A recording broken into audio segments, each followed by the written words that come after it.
नाजरीन, आज से 4500 साल पहले मिस्र में एक ऐसा अजूबा बनाया गया जो आज तक लोगों की तवज्जो का मरकज है। जी हाँ, the great pyramids of Giza. Globe TV की वीडियोस में एक बार फिर खुश आमदीद। 4100 साल तक इंसानों के हाथ से बनाया गया ये सबसे ऊंचा स्ट्रक्चर था। इसमें 50 टन के भारी भरकम पत्थर इस्तेमाल किए गए थे। इस पिरामिड का वजन 6 मिलियन टन बताया जाता है। अगर आप इसका मुवाजना दुनिया की सबसे बुलंद इमारत बुर्ज खलीफा से करें तो उसका वजन सिर्फ 5 लाख टन है। सबसे चौंका देने वाली चीज ये है कि आखिर इसे बनाया कैसे गया, क्योंकि उस दौर में लोगों के पास कोई बड़ी टेक्नोलॉजी नहीं थी। यहाँ तक कि उस जमाने के लोग पहिए से भी वाकिफ नहीं थे। फिर भी उन्होंने एक ऐसा मोनूमेंट स्ट्रक्चर बनाया जो आज तक खड़ा है और वक्त का मजाक बना रहा है। काबिल गौर बात यह है कि दुनिया में कोई भी ऐसी बड़ी पुरानी चीज नहीं बनी जो शदीद गर्मी, सर्दी, तूफान, बारिश और जलजले में 4500 साल तक सरवाइव कर सके। आखिर इस पिरामिड्स को कैसे बनाया गया, तो आइए दोस्तों समझते हैं इस पिरामिड की मिस्ट्री इस वीडियो में। Built around 2650 BC, it is the only surviving wonder of the ancient world. It's aligned very, very close to true north.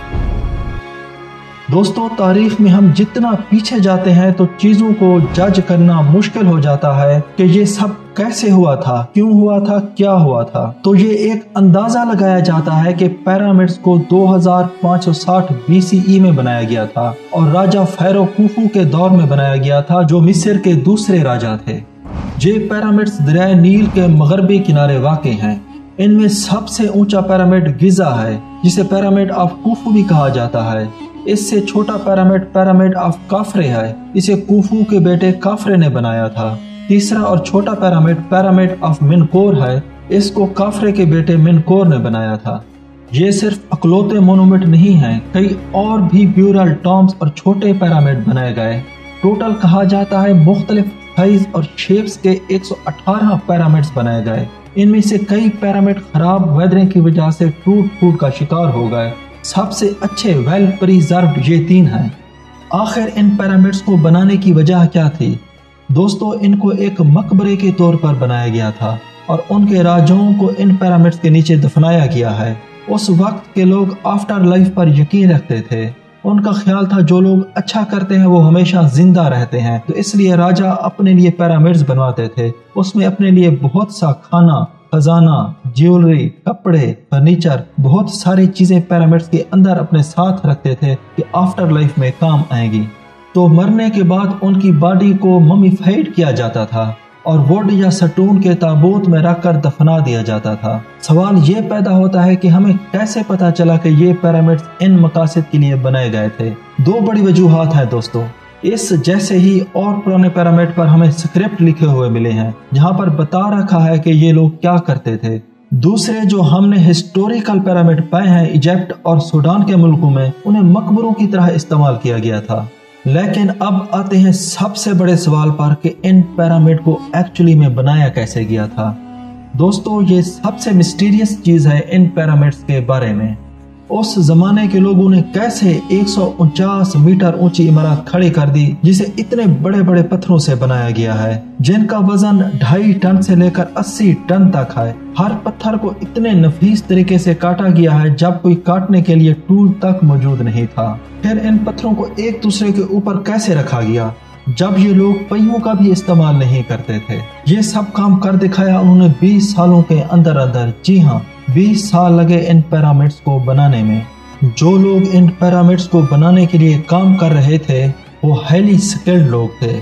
इस प्रोजेक्ट की सक्सेस को लेकर किंगडम के लोग काफी यूनाइटेड थे, क्योंकि वो अपने राजाओं पर बहुत यकीन रखते थे। टोटल देखा जाए 10 से 20 हजार वर्कर लगे इसकी कंस्ट्रक्शन में, जिन्होंने दिन में 10-10 घंटे काम किया। अगर मटेरियल की बात की जाए तो 5.5 million ton of limestone, 8000 ton granite और 5 लाख टन मोर्टार का इस्तेमाल किया गया। अब सवाल ये पैदा होता है, इन पत्थरों को काटा कैसे जाता था? तो ज्यादातर को कापर से काटा गया। जो टूल बनते थे वो कापर के थे। जो ग्रेनाइट के हार्ड पत्थर होते थे उन्हें ये तोड़ने के लिए डोलेराइट का इस्तेमाल करते थे।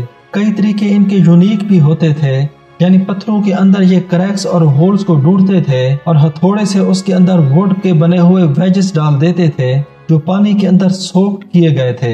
جیسے وہ پتھر پانی کو ابزارب کرتا تو یہ ویجز اور ایکسپینڈ ہو جاتے تو یہ پتھر ٹوٹ جاتا۔ اس وقت پتھر کی کٹائی گیزا سے 250 کلومیٹر دور ٹورا کے علاقے میں ہو رہی تھی۔ اب مسئلہ یہ تھا ان پتھروں کو گیزا تک ٹرانسپورٹ کرنے کا۔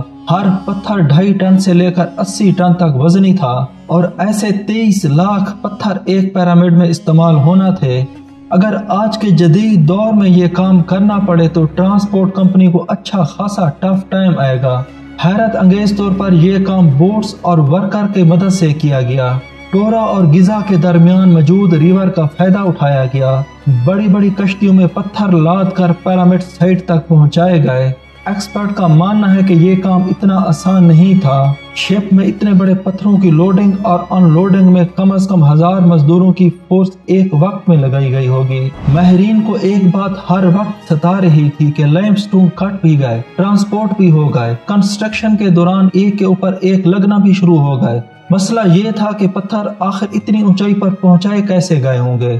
کئی ماہرین کا ماننا ہے کہ پیرامڈز کی کنسٹرکشن سے پہلے یہ پلان کر لیا گیا تھا، یا یہ سپائرل ٹریک کے ذریعے اوپر گئے ہوں گے یا پھر زیگ زیگ طریقے سے۔ لیکن یہ بات تو طے ہے کہ 60,000 کلو گرام وزنی پتھر مزدوروں کی فورس سے کھینچ کر اوپر لے گئے ہوں گے۔ بات صرف لائم سٹون کاٹنے اور اتنے بڑے پتھروں کو ٹرانسپورٹ کرنے کی ہی نہیں تھی۔ اس پیرامڈ کے اندر اپارٹمنٹس اور ان کے اندر جانے کا راستہ اور کئی چھوٹی چھوٹی سرنگیں بھی بنائی گئی تھیں۔ باقی سب چیزیں تو ٹھیک تھیں، لیکن ایک چیز ایکسپرٹ کو حیران کر گئی، وہ یہ تھی کہ اندر کے کمپارٹمنٹس میں جو پتھر استعمال ہوا تھا وہ لائم سٹون نہیں بلکہ ایک گرینائٹ تھا۔ جی ہاں، گرینائٹ ایک ایسا پتھر ہے جو ڈائمنڈ کے بعد دنیا کا سب سے سخت ترین پتھر مانا جاتا ہے۔ آج کل کے جدید دور میں بھی گرینائٹ بڑے بڑے گرینڈ کے بغیر کاٹا بھی نہیں جاتا۔ دنیا بھر سے کئی آرکیالوجیکل ایکسپرٹ کو پیرامڈ کا وزٹ بھی کرایا گیا، لیکن کسی کو بھی اس بات کا سراغ نہیں ملا کہ 4500 سال پہلے ایجپشن نے گرینائٹ جیسے ٹھوس پتھر کو اتنا صفائی سے کیسے کاٹا تھا۔ آخر کار کئی سالوں کے بعد ایکسپرٹ نے اس مسٹری کو بھی سالو کر دیا۔ ایجپشن نے گرینائٹ کو اتنی صفائی سے ایسے آرے سے کاٹا تھا جس کے دانت ہی نہیں تھے۔ جی ہاں، بغیر دانتوں والے آرے کے دونوں سائڈوں پر وزن ڈال کر اس کو گرینائٹ پر چلایا جاتا تھا اور درمیان میں بجری ڈالی جاتی تھی۔ ماہرین کا ماننا ہے کہ اس طریقے سے اتنے بڑے پتھر کو کاٹنے میں 4 مہینوں کا وقت لگ جاتا تھا۔ فائنلی کنسٹرکشن کے آخری سٹیپس میں پیرامڈ کی جو باہر کی لیئر تھی وہ بڑے ہی فائن وائٹش لائم سٹون سے بنی تھی۔ اس کا مطلب ہے جب یہاں پر سن لائٹ آتی تھی تو یہ سارے پیرامڈز بہت ہی وائٹ کلر کے چمکتے تھے۔ یہ ایک ایسی چیز ہے جو اتنے ہزاروں سال بعد ٹوٹ گئی۔ یہ لیئر کوفو اور مینکور کے پیرامڈ میں وورن آف ہو چکی ہے، لیکن کافرے کے پیرامڈ میں آپ اوپر اس لیئر کو تھوڑا سا دیکھ سکتے ہیں۔ ان پیرامڈز کو اس طریقے سے ڈیزائن کیا گیا ہے کہ ان کی چاروں directions north, south, east, west exactly point کر رہی ہیں، آلموسٹ بڑے ہی ایکوریٹ طریقے سے چاروں ڈائریکشنز کی طرف پوائنٹ کر رہی ہیں۔ اگر آپ ان پیرامڈز کے بارے میں مزید کچھ جانتے ہیں تو نیچے کمنٹ سیکشن میں ضرور بتائیں۔ ملتے ہیں اگلی شاندار ویڈیو میں۔